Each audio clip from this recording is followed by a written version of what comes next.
be a slide.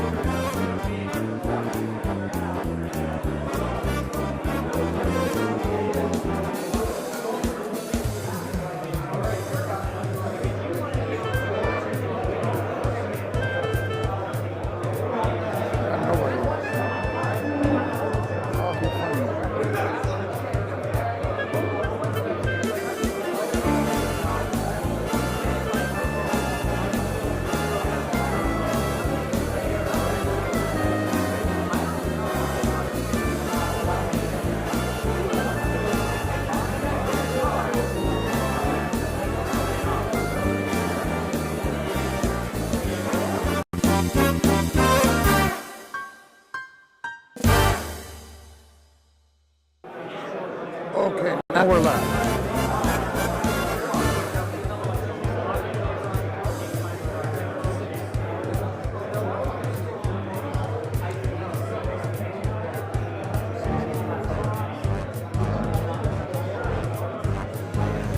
Okay, so here we are. Let's see.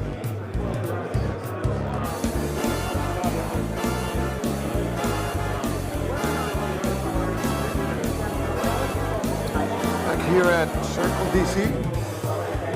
We had some technical problems, but hopefully now we have audio again.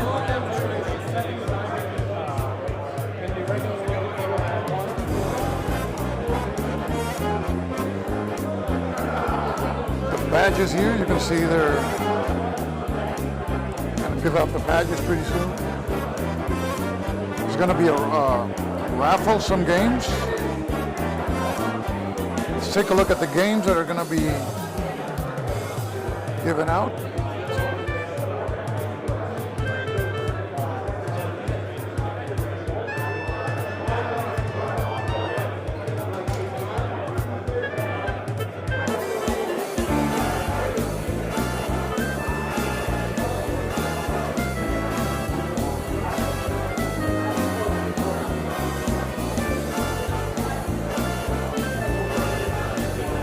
Axis allies with zombies in.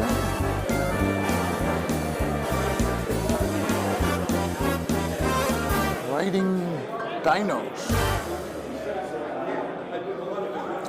Sovereign Discord here. Prime Minister. Battle of the Bulge.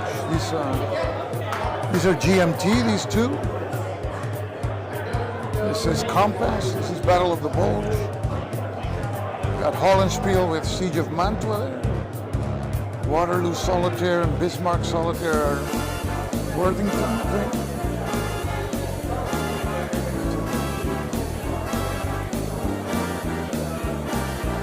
Forge of Reavers here. Doom. Wow, this is I haven't seen that version. Iron Curtain. There's two of them. Tarawa.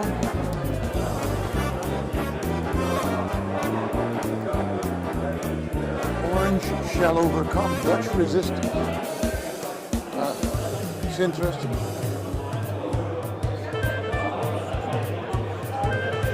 Rolling Realms. Vallenagara. Panzer by GMT. On the Rocks. Carthago. So those are the,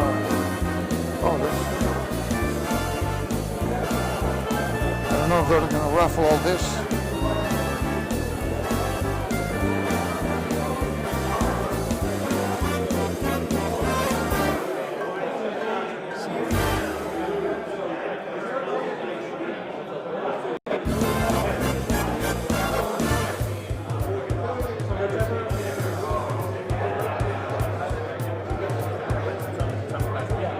So whichever territory on the ice value objective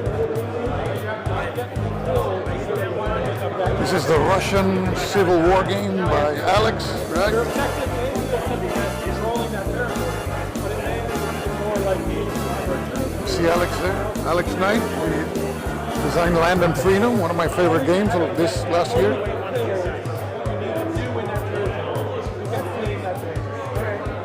But what is planning?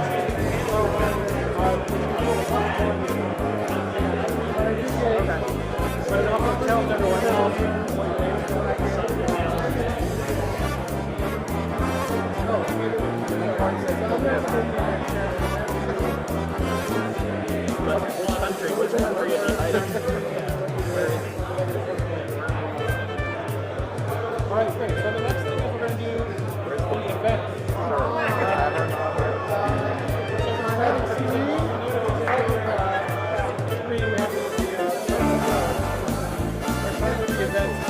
Yes, Magnus, we're back. Sorry about that. Great to see you, Magnus.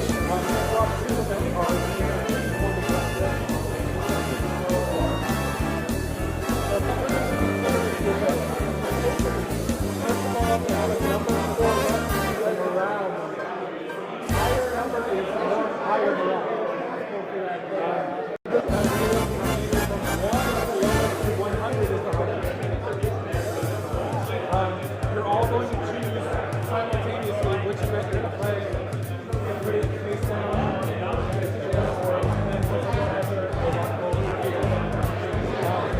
the reason to care about morale is because it makes it Eric, welcome.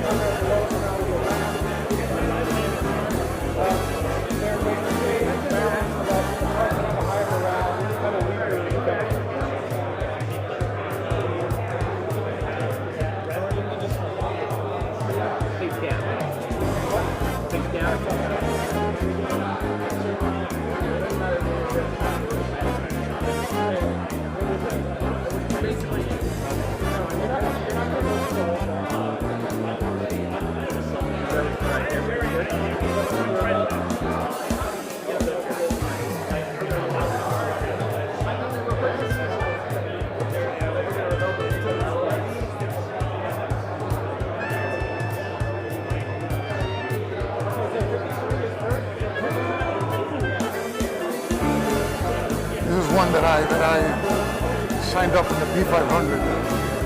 Russian Civil War is always fascinating. I'm trying to remember the name of the game.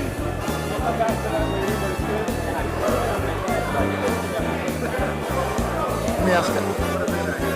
Alex, what's the name of the game? Hammer and sickle. Hammer and sickle, okay. Okay, Eric, it's hammer and sickle.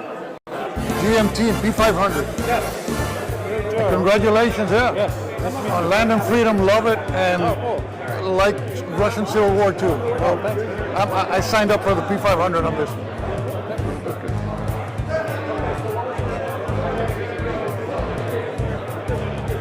Hammer and sickle, yes. Go check it out at GMT's P500 page.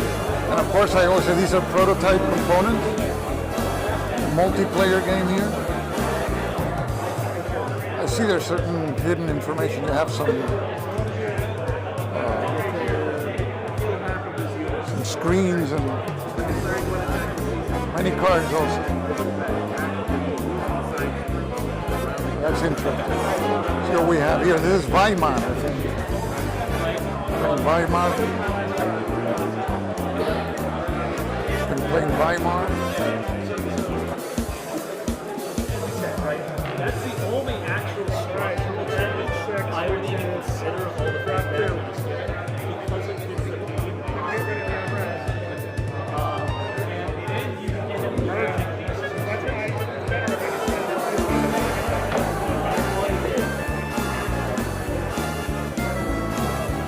1979. As I did a video on this one, really nice. We have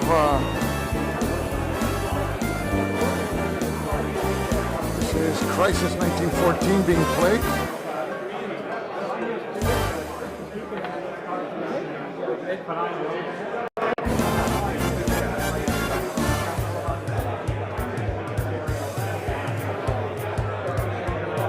Well, there's a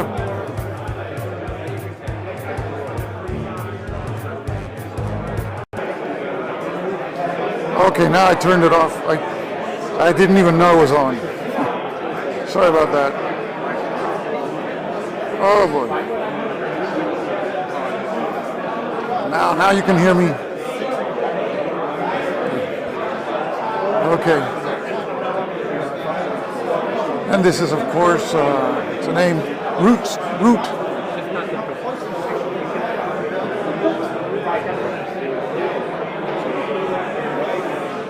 There shouldn't be any background music now.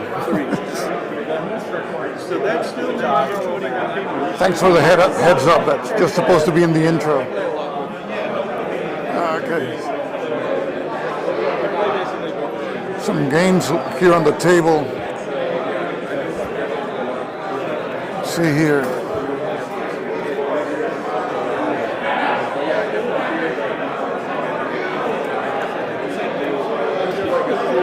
The Bell of Treason. This is, this is on the P500 for GMT. This is Czechoslovakia, the Czechoslovakia crisis. I think I signed up for this one too. I like these topics that you don't see much. And here's Fred Serval's Jest of Robin Hood. In general, I try and keep off camera so you can just keep Oh, no problem. Okay. It's good. Keep going. Okay, no problem. Only covering the thing.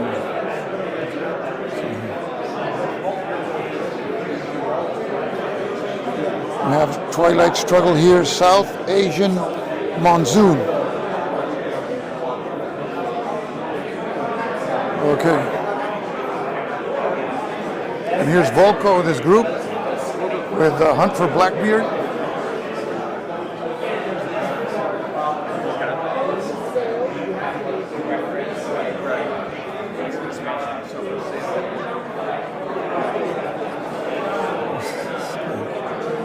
And we have Liberty or Death being played here.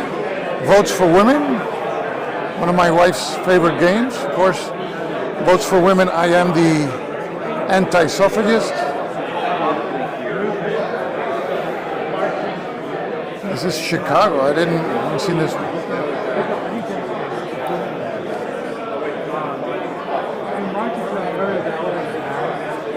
Chicago 68. Wow, never seen this one. Interesting.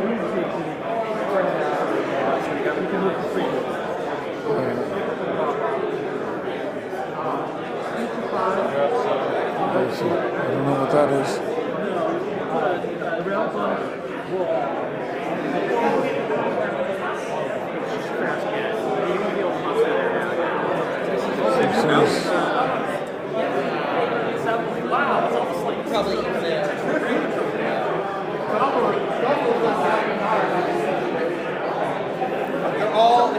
Legion's War Game is not here. Haven't seen any.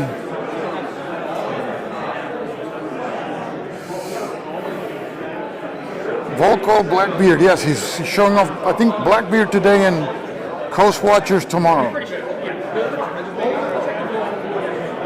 Oh, you helped playtest I guess Jest of Robin Hood.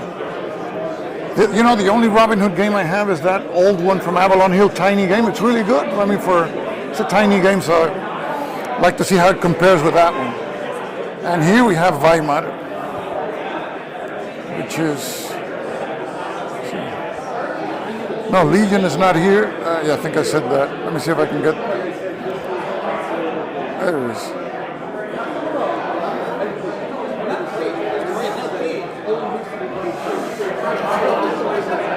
It's a beautiful game here. Right.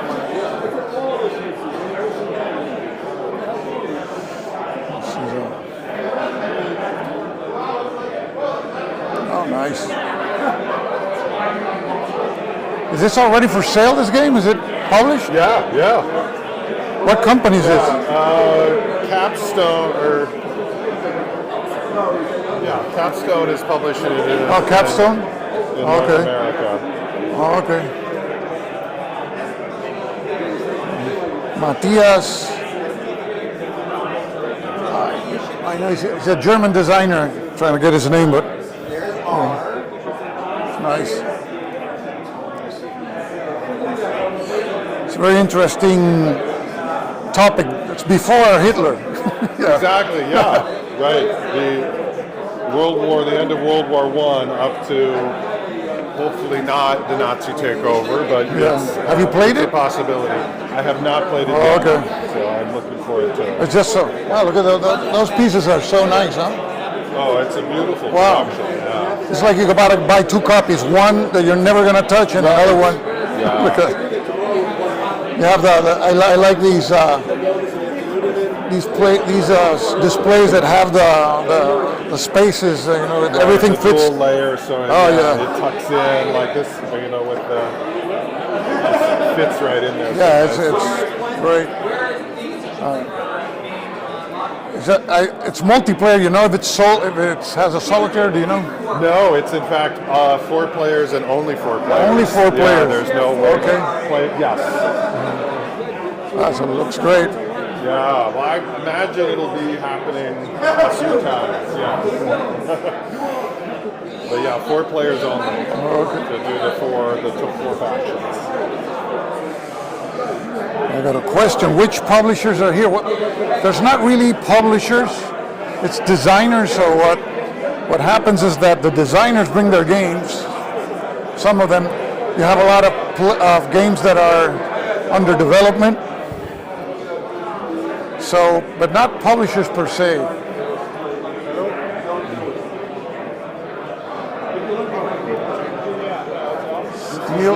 Steel Platoons. Yeah, it's my new game. I'm the designer of Bayonets and Tomahawks from GMT. Do you have time to show us a game? Yes. I'll get on the other side. We got Marc Rodrigue. He's a designer of Tomahawks and Bayonets. He has another game here. Oh, this is.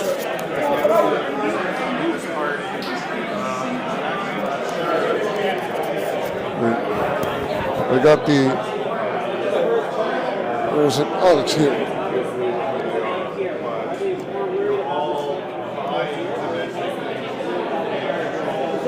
If you can clip this on, Mark. Okay. Great. So, On my pocket? yes. Okay. Great to meet you. Great to meet you. Yes, my pleasure. Your real name? Jose. Joe, Jose, you can call me Stuka, whatever. Whatever is easier for you. Let me just.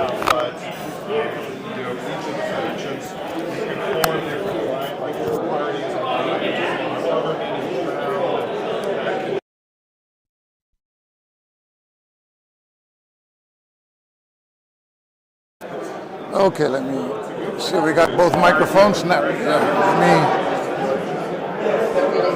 the battery's running low on the receiver, so I'll just plug a cable here in just a second. So, you want me to explain it all or just an overview? Just an overview. I gotta get Okay. Let me see one thing here. Okay. Before we lose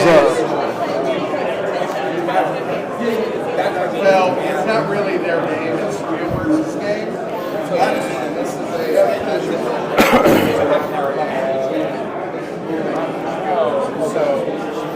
Capstone, fully in player with friends. They just, today, like Capstone.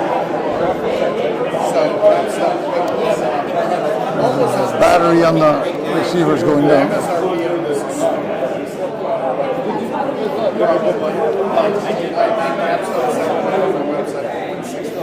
So you're here for work, not for fun. I'm always filming. Yeah. Let me see. The battery is about to.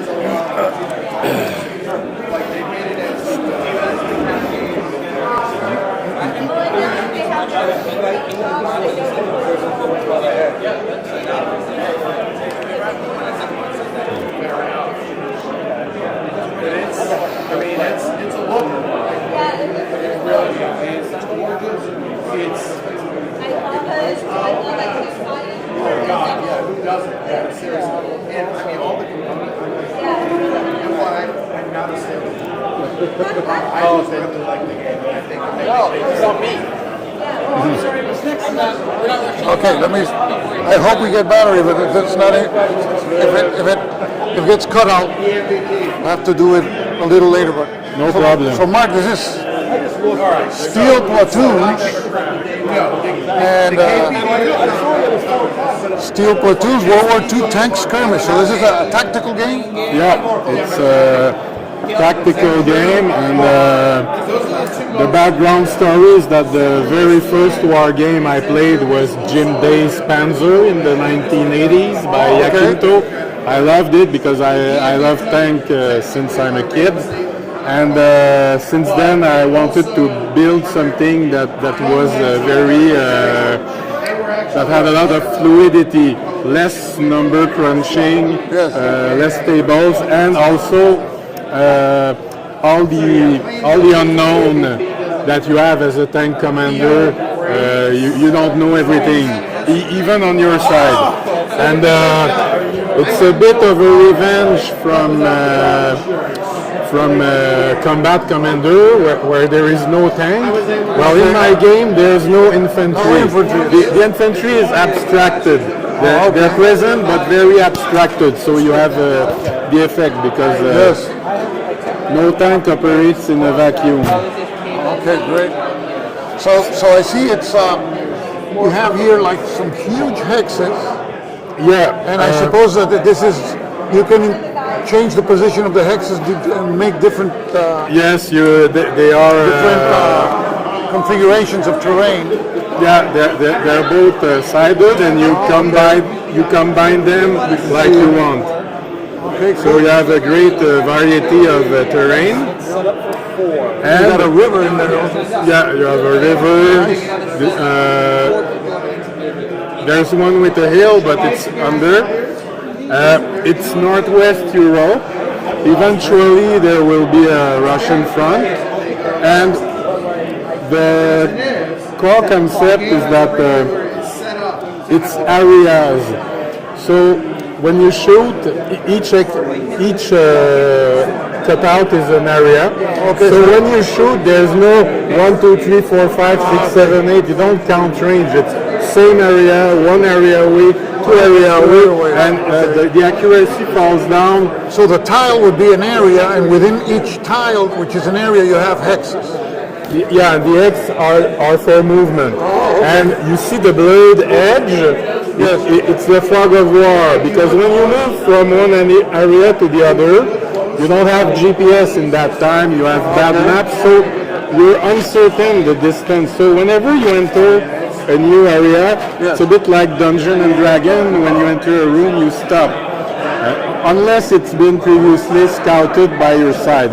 And this I borrowed from Undaunted Normandy. I like the concept of scouting. I really like Undaunted Normandy. So you got, okay, I see you have individual tanks here. And this.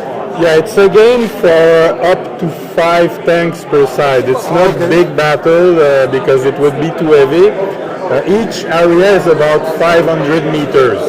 Okay. So the accuracy falls down according to ballistics of the time. It's realistic. Okay. And the other core concept is spotting. You cannot shoot on something unless you spot it. So you see, like the Puma here. Yeah. It's not spotted. And when you spot it, you flip, and then you have all the data. Got a symbol here that's not spotted. If it's spotted, then you have all the. I was worried, you know. I said, tank game, but I don't see the tank. Okay, now I see the tank. It's blurred. I got it. No, it's nice. Wow. Furthermore, you have decoys. So you think you have a Yak Panther coming at you, but whoops. It's a decoy, so you mobilize your forces, and so lots of things. There's a bluffing element there with the decoys then. Yeah, and the decoy can take victory spaces because you don't know it's a decoy until you discover it or shoot at it. So maybe someone from the other side got to the victory spot. And the victory spot, they're random. Each scenario, you have a set of points on a specific space according to the scenario, but you never know. One time I will play and this one is worth nothing, this one is worth 10. So, but the player controlling the spaces knows what they are, or are they random? Yes. even though you control, it's my front. I'm not sure how much damage it will do to me if it takes that space or that space. So this would be victory points? Yeah, 10 victory points. 10 victory points. So at the end, it's the guy who has the most victory points. Oh, okay. There's no points for shooting the other one. If I take control of that X, I can look, but the other one doesn't know. So if I take this, I can fake and defend it, but the German will come and it's for nothing. Oh, okay. See, this I borrowed a bit from Combat Commander. They have with the little ships. I like that. And I see that you have wooden cubes on top of the tank. Yeah. This is the engine of the game, and this is when I brought that prototype the first time 2 years ago. I wasn't sure. I thought people would tap on my shoulder and say, "Oh, come on, Mark, stay with bayonets and tomahawk." That was good, but I presented the game and they say, "Please, please, don't drop it." So it's not a I go, you go. Okay? We have command blocks. We draw them random. So you see, you don't decide which block will go on each tank. And you have the initiative value in the center of the tank. So that decides what tank acts first. Who goes for the lowest number goes first? Yeah, lowest number. And the German have the odd numbers and the Allies have the even number, but depending on scenario, that can change. So this is the best block because this is a full command. I can either fire at will. It includes opportunity fire on moving The symbol with the red dot. yeah, and I will put it upright. My opponent doesn't know. Okay, or I can decide full move. Which is very important when you're talking about a race game. See if I can catch that in the shot here. That being in that space may cost you the game. So I can move up to my maximum of 5 hexes. That's the M for movement? Yeah, and for movement. Okay. And there's what I call the combo. You can redeploy one X or pivot in your X and fire later with penalties. Okay, so it's a moving fire, something like that. And this is based on realistic tank capabilities of the time. This, on the other hand, when you get that, it's a limited block. So I have the choice only to move 1x or pivot in my X, or fire later in the turn. So my crew was less up to the task at that moment. And so there are a variety of limited blocks. Some allow you to draw an event card.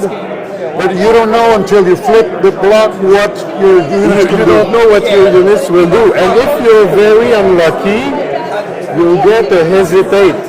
It means your guy is frozen, he does nothing.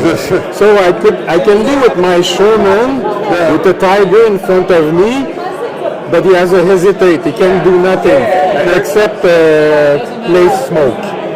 Smoke is managed by event cards. When you flip these cubes face up, do both sides flip the cubes face up at the same time, or just Yeah. one side first?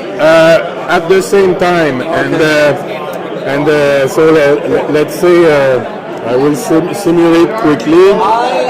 Thank you so much. So first we will flip all the movement cubes, okay, and we will move our tank in the order of the initiative. So if I have 13 and you have 7, so you move your 7 first, then I move my 13, and if after that you have a 21, you move it later. So it randomizes the order of taking an action. Yeah, including firing. So sometimes because and you don't have the problem of simultaneous fire. It's whoever fires first, fires first. yeah, And then the other guy has to take I it. wanted to avoid all these I hate headaches. that. I hate that. Yeah. I fire. Okay, now wait. It's supposed to be simultaneous. Now you fire. Okay, now we apply the effects. Yeah. Yeah, and that fire, the red one, is powerful because in a turn there's three main phases. Yeah. There's movement, then fire, Yes. and then late fire, the shallow fire, the outline fire symbol. It's fire last. So the red fires first. Red fire And then first. whoever moves and fires, that command fires after the red. But during movement, let's say we're in the movement phase and you move your tank, if I have a red fire order, I can do opportunity fire on you. So I can say, okay, whoa, stop in that X, I shoot on you. Okay. So that's and this is that's my friend who say it, veteran gamers. It's a game changer because it could be transported in many settings. That uncertainty, not only tanks, you could have a Napoleonic game with that. You have your cavalry, they don't go, they hesitate. And sometimes you get the hesitate block at a very, very bad moment, or you get a limited block and you wanted to do something else. So you can use your bolster block. Okay. So the bolster block, you put it on the block that was there. You keep the same initiative value, but you can do whatever you want. And once you use it, it gets sparked here.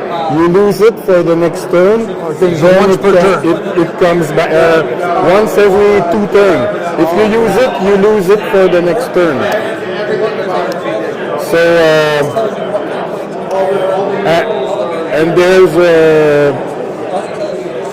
hero tanks. So when you shoot down an enemy, when you shoot out or destroy an enemy tank, your tank can become a hero tank, and that gives you a reroll capacity the rest of the game. So let's say you shoot and you miss, you can reroll only once per turn. Or someone shoots you and he would destroy you can reroll it. Okay, so that's a reroll. Yeah, and when you reroll it, you flip it to spent. And as I said, it's total fog of war. You see, as the German, I have reinforcement, but I'm not sure exactly where they will come. We talk by radio, but I don't know exactly. It's World War II. So when the reinforcement comes, you see it's not here, it's there. So I will place the tanks here. So even your side, you don't know exactly what's happening because it's not your crew. So you gotta, I mean, things that other games take for granted, like, and you're gonna receive this unit at this place. It's uncertain there. Yeah, the uncertainty. I got an epiphany when I read a book about the 2 summers ago about the Sherwood Rangers, British regiment in Normandy, and in that book, I mean, whenever they met a tiger, they would knock it out with their Sherman, not by puncturing, but they saturated it with 75 millimeter shells because the Sherman cannon was literally a machine gun for 75 millimeter. It shot like 10 shells the time the Germans shot one. And no other tank has that. And in no tank game it is simulated. So when you fire, there's a rate of fire icon on the hit dice, and if you get your rate of fire value, you can shoot again. So it can happen that Sherman will shoot 2-3 times before spending before being done. How many sides is this die? It's a 12-sided. 12-sided die. And it also manages this is a automatic hit. Okay. Maybe I stand here and learn a little bit by listening. Oh, no problem.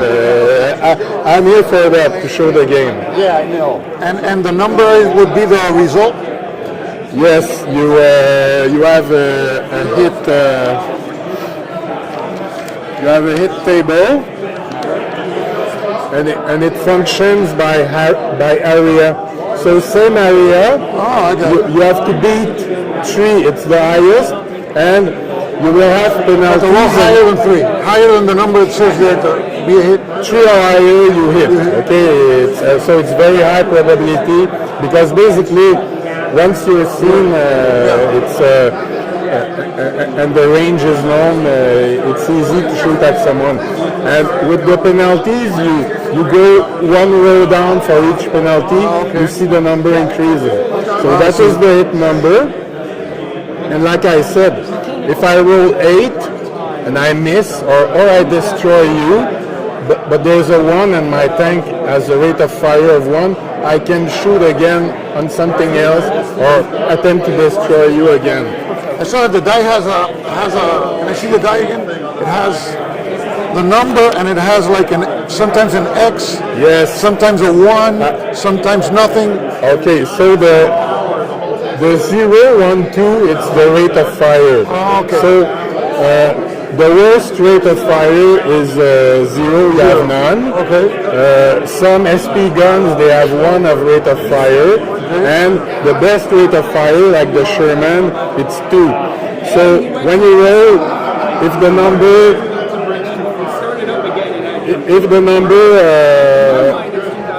matches, if the number matches your rate of fire, I mean, if your rate of fire matches or exceed the number, Okay. you get another shot. So a Sherman will get a shot when he rolls a 11. So you have uncertainty as to what. You have a good chance of getting another shot, but it's uncertain too. Yeah. So, but if you have no rate of fire, you have only one chance. If you get the 0. And let me see in the counter you would have, I guess, a rate of fire there. No, this one is all I think the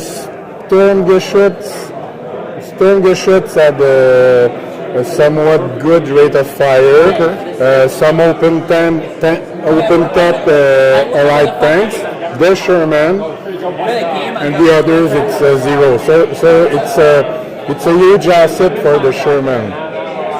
And the little X, it's to manage all down. So if I roll 11 but with an X and you hold down, my hit doesn't count. Oh, okay. So the dice manage everything. You Simulating don't that, yeah. look at the table, and the tanks, you don't look at data cards, you have everything on the tank. Yeah, I like that you're not pulling out a huge player aid and cross-referencing that stuff. Yeah. It goes quickly. Yeah, and actually I built the player aid so that it flows with the game process. You almost can learn the game just with that. Oh, okay, great. And another thing, the terrain, the protection of the terrain, it's printed. So you don't have to refer how much is the effect on the terrain there. Yeah. And if it's a red, it means it's difficult terrain. It costs one movement factor more. Otherwise, you're all clear.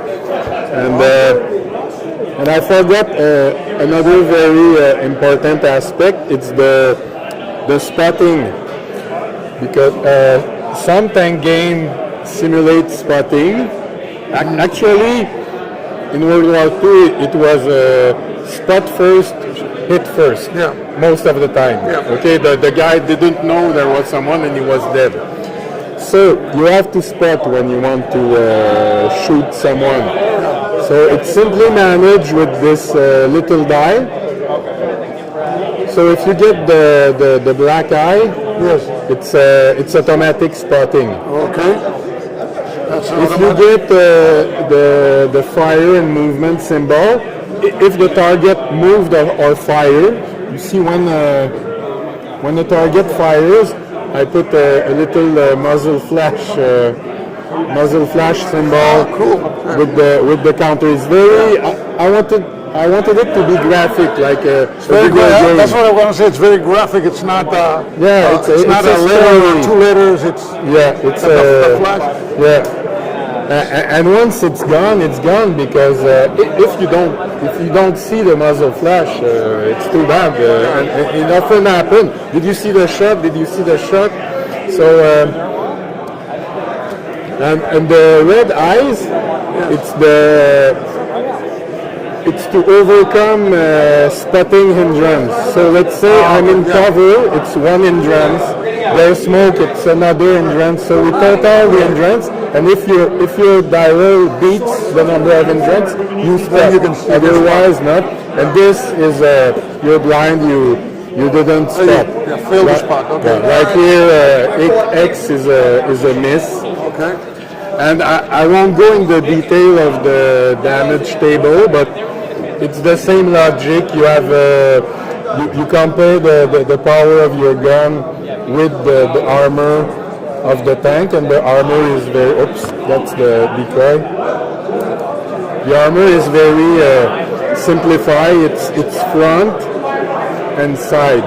The big number is front, and here is side. You have some oblicity that allows for a ricochet, slanted armor. Sorry.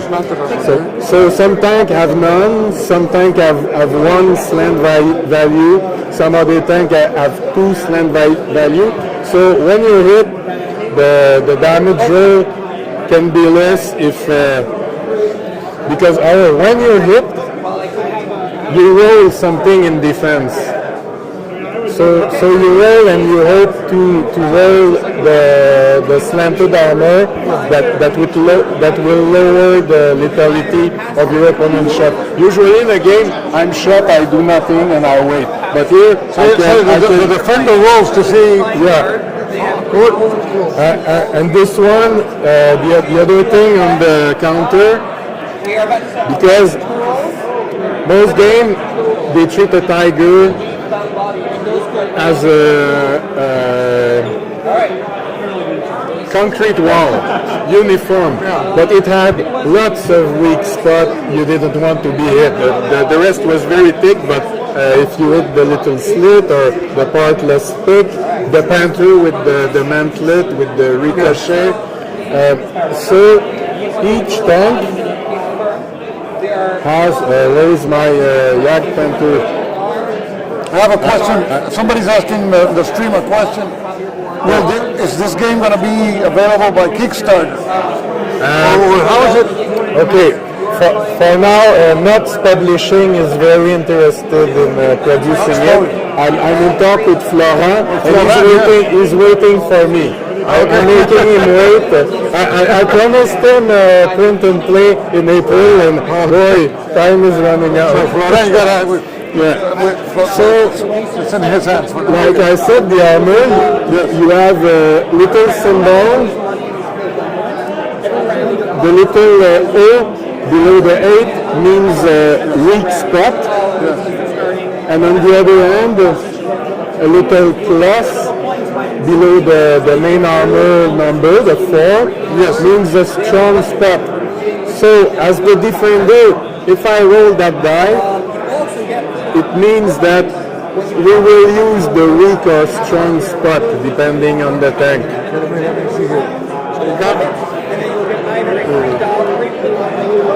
Okay, see the plus is a stronger one. Okay. Yeah. So if I have a Panther, a Yak Tiger, and I roll this, it's bad for me. Okay. But if I have a Sherman, it's good because it's a strong spot and it will shift the damage in my favor. And this last die manages when you're shooting oblique, if you get the little S, you get the side instead of the front. And if you get the T and there's the turret in another direction, you get the turret instead of. So in the die it tells you where it hits the tank in the die. Yeah.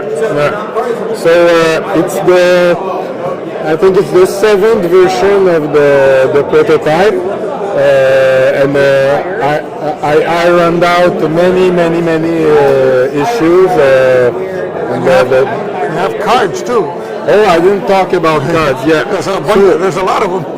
yeah. So the card you have 5 event cards that you draw at random at the beginning of the game, and at the end of each turn you can draw 2 cards, and but you always have a maximum of 5. So you choose which one you keep, and the cards they will manage special ammunition. If you want to use a high velocity armor piercing munition, you use that card. So you're not certain when you will get it, and you don't have to manage inventory for your tanks like other games do. So it's managed by cards. Cards are great for that. You don't have to have any bookkeeping. Same thing with smoke. But Got the smoke screen. Okay. You have depending on the icon on the tank, it's the result. And you have also events that give you an edge, like some events. Some events will make the infantry come in play. Let's say you're in a cover X, the other player can play a POP if it's an area with infantry. I can talk a bit about how the infantry is portrayed in the.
Oh no, no problem.